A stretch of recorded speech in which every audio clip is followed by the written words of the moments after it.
Hi guys, welcome to our channel Telugu audio stories with మైత్రి.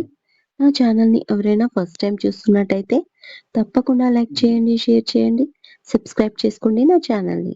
ఎన్నాళ్ళైనా నీకై వీచుంటా episode 21. ఇక late చేయకుండా స్టోరీలోకి వెళ్ళిపోదామా ఫ్రెండ్స్? త్వరగా పుట్టడం నీ తప్పు, ఈ వంక చూపించి నన్ను ప్రేమించనంటే నేను అస్సలు ఊరుకోను అంటుంది లిల్లీ. రేయ్, దీనికి త్వరగా పెళ్లి చేయండిరా, నా ప్రాణం తీస్తుంది అంటూ పక్కకు వదులుతాడు అగస్త్య. అప్పుడే ప్రాప్తి లోపలికి వస్తూ కనిపిస్తుంది తనకి. లిల్లీ వెళ్తుంటే ప్లీజ్ వాణ్ణి డిస్టర్బ్ చెయ్యకు అంటాడు ప్రాప్తిని చూసిన సుధీర్. ఏంటన్నయ్య నువ్వు కూడా అంటుంది లిల్లీ. వాడు ఆల్రెడీ లవ్ ఫెయిల్యూర్ లో ఉన్నాడు. వాణ్ణి కదిపితే హ్యాపీగా ఉన్న ఈ కాస్త మూమెంట్ కూడా వదిలేసి బయటికి వెళ్ళిపోతాడు. అవసరమా ఇప్పుడు అన్నాడు సుధీర్. ఓకే ఓకే, ఆయన సుఖమే నేను కోరుకున్నా అంటూ పాట పాడుతూ పక్కకి వెళ్ళిపోతుంది lily. Navy blue colour white dots తో బాందిని శారీలో హెయిర్ కి చిన్న క్లిప్ పెట్టి వదిలేసి గోల్డెన్ కలర్ చైన్ కి బటర్ఫ్లై డిజైన్ చోకర్, సేమ్ అదే బటర్ఫ్లై ఇయర్ రింగ్స్ పెట్టుకొని బ్లూ కలర్ నెయిల్స్ పాలిష్ పెట్టుకున్న చేత్తో గాలికి ఎగురుతున్న జుట్టుని సవరించుకుంటూ చైతన్య ముందుకు వచ్చి నిలబడింది ప్రాప్తి. ఆమె అందాన్ని అప్పటి వరకు కళ్ళలో నింపుకున్న అగస్త్య ఇంకేదో మర్చిపోయాను అంటూ తనని సన్నని నడుము వైపు చూశాడు. బ్లూ కలర్ శారీలో నడుము దగ్గర తెల్లటి చర్మం మెరుస్తుంటే దానికి సన్నటి చైన్ చుట్టి ఇంకా అందాన్ని పెంచేసింది. ఆ అందం వర్ణనాతీతం. చైతన్య చూపులు అక్కడే చిక్కుకున్నాయి. బలవంతంగా పైకి తెచ్చి తనని చూస్తున్నాడు.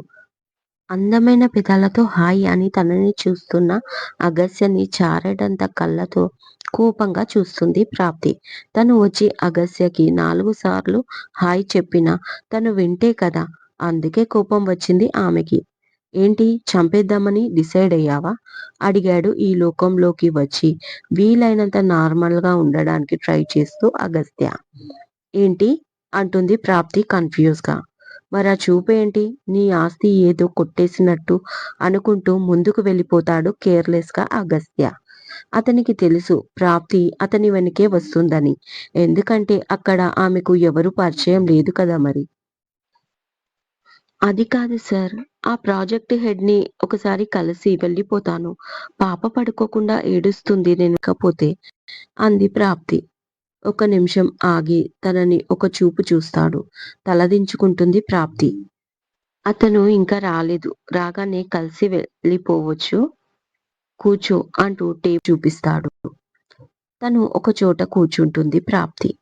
పాప ప్రస్తావన రాగానే మనసు ఏదో బాధగా ములుగుతుంది. లేని ప్రేమను వెతుక్కుంటూ ఉన్న నిజాన్ని మర్చిపోతున్నానేమో అని. కళ్ళ ముందు తన ప్రేమ కనిపిస్తుంటే ఎలా మనసుని కంట్రోల్ చేసుకోగలను? ఇన్ని రోజులు సమస్య ఆమె దగ్గర ఉంది అనుకున్నాను, కానీ ఇప్పుడు ఆమె సమస్య అయ్యింది. 7 ఏళ్లుగా మర్చిపోతున్నానని భ్రమలో బతికాను. నేనెలా మర్చిపోగలను? తిష్ట వేసుకొని కూర్చుంది కదా గుండెలో, ఎలా దూరం పెట్టగలను? తన లైఫ్ వేరొకరితో ముడిపడి ఉంది అని నిజం తెలిసాక కూడా తనకి దగ్గర ఎలా కాగలను అని ప్రాప్తిని చూస్తూ ఆలోచిస్తూ ఉండిపోయాడు అగస్త్య. అతని చూపులలో ఎన్నో ప్రశ్నలు ఉన్నాయి. వాటికి సమాధానం ఇవ్వలేక ఇబ్బందిగా కదిలింది ప్రాప్తి. వెంటనే సర్దుకొని అదిగో ప్రాజెక్ట్ హెడ్ మిస్టర్ చార్లీ వచ్చేశాడు అన్నాడు అగస్త్య. ప్రాప్తి విష్ చేస్తుంది, కానీ చార్లీ ప్రాప్తి అందానికి ఫిదా అయిపోయాడు. కాసేపు అలాగే చూస్తూ యూ లుక్ గార్జియస్ అన్నాడు. బిత్తరపోయింది ప్రాప్తి. వెంటనే భయంగా అగస్త్యని చూసింది. మంట తగిలాల్సిన చోటే తగిలింది. అగస్య ఫేస్ మాడిపోయింది వాడు ప్రాప్తిని అలా చూడడంతో. దేవుడా, ఒక్క రోజులో ఎన్ని ట్విస్టులు ఇస్తావు స్వామి నాకు, ఇప్పటికే ఒక రేంజ్లో సాధిస్తున్నాడు నన్ను, ఇంకా దాన్ని ఎక్కువ చేసేలా ఉన్నాడు ఈ చార్లీ అనుకుంటుంది ప్రాప్తి మనసులో. ఓకే మిస్టర్ చార్లీ, ఇంకా మీ గెస్టులు వచ్చినట్టున్నారు. వెళ్లి చూసుకోండి. మాకు ఫార్మాలిటీస్ అవసరం లేదు అన్నాడు ఇంగ్లీష్‌లో అగస్త్య. It's okay. మీరేమైనా తీసుకున్నారా? అంటూ ప్రాప్తి వైపు తిరిగాడు చార్లీ. ఇంకా లేదు అంది ప్రాప్తి భయంగానే. ఓకే. కమ్ ఇన్ అంటూ ప్రాప్తి చెయ్యి పట్టుకున్నాడు పక్కకి తీసుకెళ్ళడానికి చార్లీ. అంతే వెంటనే ప్రాప్తి చెయ్యి చార్లీ చేతిలోంచి విడిపించి మీరు వెళ్ళండి. మీ వైపు నుంచి ఆమెకు నేను మర్యాద చేస్తాను అన్నాడు చైతన్య. అయిపోయాను పో అనుకుంది భయంగా ప్రాప్తి మనసులో. అదిగో అక్కడ పిలుస్తున్నారు మిమ్మల్ని అని చార్లీని తన ఫ్రెండ్స్ పిలవడం చూపిస్తాడు అగస్త్య. ఓకే. ఐయామ్ కమింగ్ అని అగస్త్యతో అని ఐయామ్ క్యాచింగ్ దిస్ మూమెంట్ అంటూ ప్రాప్తికి చెప్పి చార్లీ వెళ్ళిపోతాడు. కత్తి కంటే పదునైన చూపులతో ప్రాప్తి వైపు చూస్తాడు అగస్త్య. అప్పటికే చెమటలు పట్టిన ప్రాప్తి ఇంకా భయపడిపోతుంది. ఇక కోపంగా ప్రాప్తి చెయ్యి పట్టుకొని లాక్కెళ్తాడు అగస్త్య. సార్ వదలండి ఎవరైనా చూస్తే బాగోదు అంటుంది. అయినా వినిపించుకోకుండా అలాగే తీసుకెళ్తాడు. గార్డెన్ వైపు తీసుకెళ్లి ప్రాప్తిని ఒక తోపు తోస్తాడు అగస్త్య. పడబోయిన తను నిలదొక్కుని ఏమైంది మీకు అని అరుస్తుంది కోపంగా ప్రాప్తి.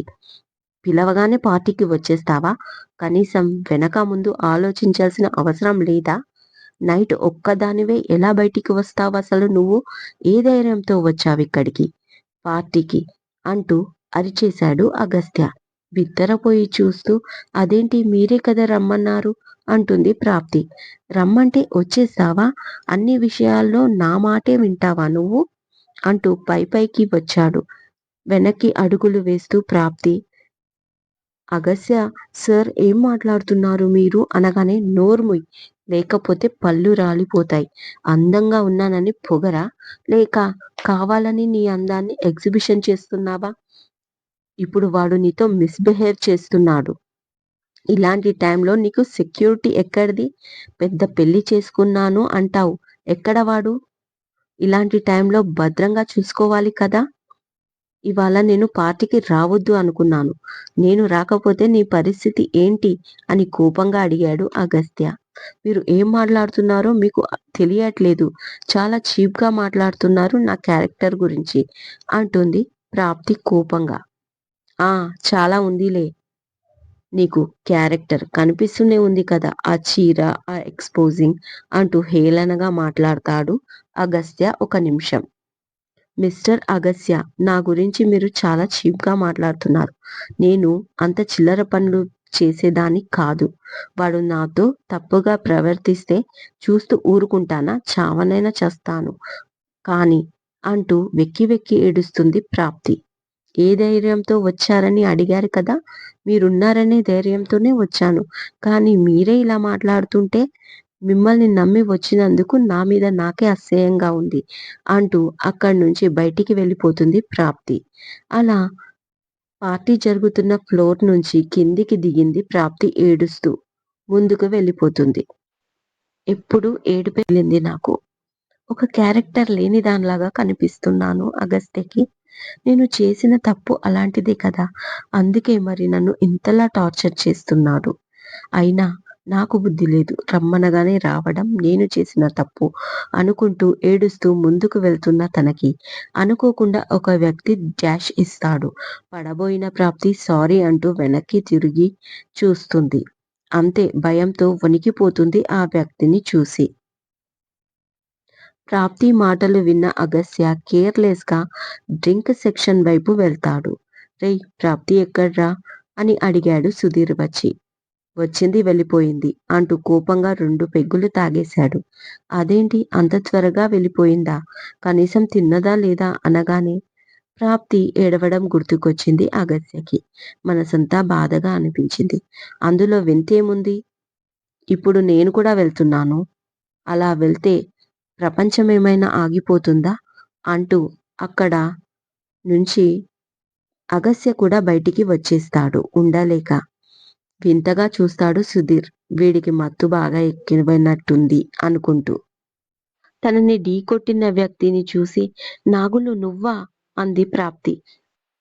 అంతే ప్రాప్తిని పక్కకి తీసుకెళ్ళి, ఇక్కడ మిమ్మల్ని మా వాళ్ళు చూసారమ్మా. అందుకే ఫాలో అయ్యారమ్మా. వాళ్ళని అటుంచి నేను ఇటొచ్చాను మిమ్మల్ని వెతుక్కుంటూ. మీరు త్వరగా ఇక్కడి నుంచి వెళ్ళిపోండమ్మా అనగానే, నాగులన్నా రా అన్నా అని వినిపించింది దూరం నుంచి. అంతే భయంతో పక్కనే ఉన్న పిల్లర్ పక్కన దాక్కుంది ప్రాప్తి. నాగులుకు 2 చేతులతో దండం పెడుతూ, రేయ్ వస్తున్నాను పైన చూడండి, అక్కడే వెతకండి నేను వస్తున్నా అన్నాడు వాళ్ళకి వినిపించేలా నాగులు. రేయ్ పదండి పైన ఎక్కడుందో అంటూ వాళ్ళు వెళ్ళిపోయారు. ప్రాప్తి భయపడుతూ వాళ్ళు వెళ్ళిపోగానే, ఇక నేను వెళ్తాను నాగులు. చాలా చాలా థాంక్స్. నీ సహాయం ఎప్పటికీ మరవను అంది భయంతో. అలాగే అమ్మా త్వరగా వెళ్ళండి అంటూ ప్రాప్తి ఫాస్ట్‌గా వెళ్తుంటే, అమ్మా కాస్త అన్నాడు వెనక నుంచి నాగులు. అతని మాట అర్థం చేసుకున్న ప్రాప్తి తన పర్స్‌లో చేయి పెట్టి, చేతికి దొరికినంత డబ్బు తీసి నాగులు చేతిలో పెట్టి ఫాస్ట్‌గా బయటికి నడిచింది. నాగులు ఆ డబ్బు తీసుకొని మురిసిపోతూ పైకి వెళ్ళాడు తను రిజర్వేషన్ చేయించుకున్న టేబుల్ దగ్గరికి. నిజానికి వాళ్ళు వచ్చింది ఆ హోటల్లో తిండి తినడానికి. ప్రాప్తిని వెతుక్కుంటూ సడన్ గా నాగులకి ప్రాప్తి కనిపించేసరికి అలా మాట మార్చేశాడు అతను. పైన వెతకమన్నది కూడా టేబుల్‌నే, ప్రాప్తిని కాదు. భయంతో ఏడుస్తూ పార్కింగ్ ఏరియాకు వచ్చింది ప్రాప్తి. అగస్య కారు డ్రైవర్ కానీ, నంబర్ కానీ తెలీదు. ఇంకా అతని కారు ఎందుకు?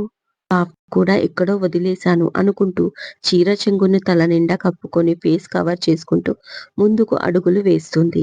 ఫోన్‌లో క్యాబ్ బుక్ చేసుకోవడానికి ట్రై చేస్తుంది. వెనక్కి వెనక్కి చూస్తుంది. మళ్ళీ ఎవరైనా వస్తారేమో అన్న భయంతో. అలా తను చూస్తున్నప్పుడు తన భుజంపై చెయ్యి పడింది. వెంటనే వెనక్కి తిరిగి చూసి బెత్తరపోయింది ప్రాప్తి భయంతో. ఏంటమ్మా నువ్వు మాట్లాడేది? ఇందుకే నన్ను పిలిపించింది? అడిగింది విజయ. మరేం చెయ్యమంటారు ఆంటీ? నా వైపు కూడా చూడడు మీ అబ్బాయి. అలాంటి అబ్బాయిని ఎలా బుట్టలో వేసుకోవాలో నాకర్థం కావడం లేదు. నన్ను చూసి చాలామంది ఇంప్రెస్ అవుతారు ఆఫీస్‌లో. కానీ మీ అబ్బాయి మాత్రం కన్నెత్తి చూడడు అంటుంది అలక్షణ. ఆ! ఆ! ఏంటా మాటలు? వేరే వాళ్ళని ఇంప్రెస్ అవుతున్నారా? అలా అంటే నీ వేషధారణలో ఏదో తేడా ఉంది. ఎందుకైనా మంచిది రేపటి నుంచి చూడీదార్లు వేసుకో. కాదంటే లంగా ఓణీలు. ఎట్టి పరిస్థితుల్లో మా అబ్బాయికి నువ్వే కాబోయే భార్యవి. అడగడం మర్చిపోయా. ఇవాళ పార్టీకి ఎందుకు తీసుకెళ్ళలేదు? నువ్వు వాడికి పిఏవి కదా! వెళ్ళాలి కదా! అడిగింది విజయ. అదే కదా ఆంటీ చెప్తున్నాను. ఏ విషయం నాకు చెప్పడు. పార్టీకి ఆయనొక్కడే వెళ్ళిపోయాడు. నేను అక్కడ చేస్తున్న జాబ్ తన షెడ్యూల్ చదవాలి. కాల్ వస్తే లిఫ్ట్ చేయాలి. ఏదైనా ఫైల్ తెచ్చి ఇవ్వాలి. కాఫీకి కూడా ఇంకొక అమ్మాయికి చెప్పాలి. డే ఫస్ట్ నుంచి చూస్తున్నాను. ఆ అమ్మాయికి కాఫీ తెమ్మంటాడు. ఎందుకో ఏంటో ఇక నాకు అంతకు మించి అక్కడ పనే ఉండట్లేదు. అందుకే చెప్తున్నాను. మళ్ళీ మీరు ఆఫీస్‌కి వెళ్ళి ఏం చేశావు అని అడిగితే నా దగ్గర సమాధానం లేదు అంది అలా. అలా, అలా కాదు. నువ్వే మాట్లాడాలి. ఒక అమ్మాయి, ఒక అబ్బాయికి దగ్గర ఎలా కావాలో అన్నీ నేను చెప్పాలా? ఈ కాలం పిల్లవి కదా నీకు తెలీదా? అడిగింది విజయ. తెలుస్తుంది ఆంటీ. కానీ నా వైపు నుంచి చూస్తే ఏదైనా ఫ్రీగా మాట్లాడొచ్చు కదా! కానీ ఆయనకి కోపం ఎక్కువ. కోపంతో కళ్ళు ఉరిమితే నేను వణికిపోతాను. అందుకే చెప్తున్నాను. నేను మా ఊరికి వెళ్ళిపోతాను. నన్ను వదిలేయ్. ఇంకొక అమ్మాయిని ఎవరినైనా చూసుకోండి. ఈ పనికి నా వల్ల కావట్లేదు అంటూ చేతులు ఎత్తేసింది అలక్షణ. ఇక ఏమీ మాట్లాడలేకపోయింది విజయ. ఆ కోపాన్ని అంతా ఇంట్లో వంటపై చూపించింది. రఘురాంగానే వడ్డిస్తూ ఇండైరెక్ట్ గా తనని తాను తిట్టుకుంటూ తిట్ల దండకం మొదలుపెట్టింది. ఎందుకే అంత కోపంగా ఉన్నావు?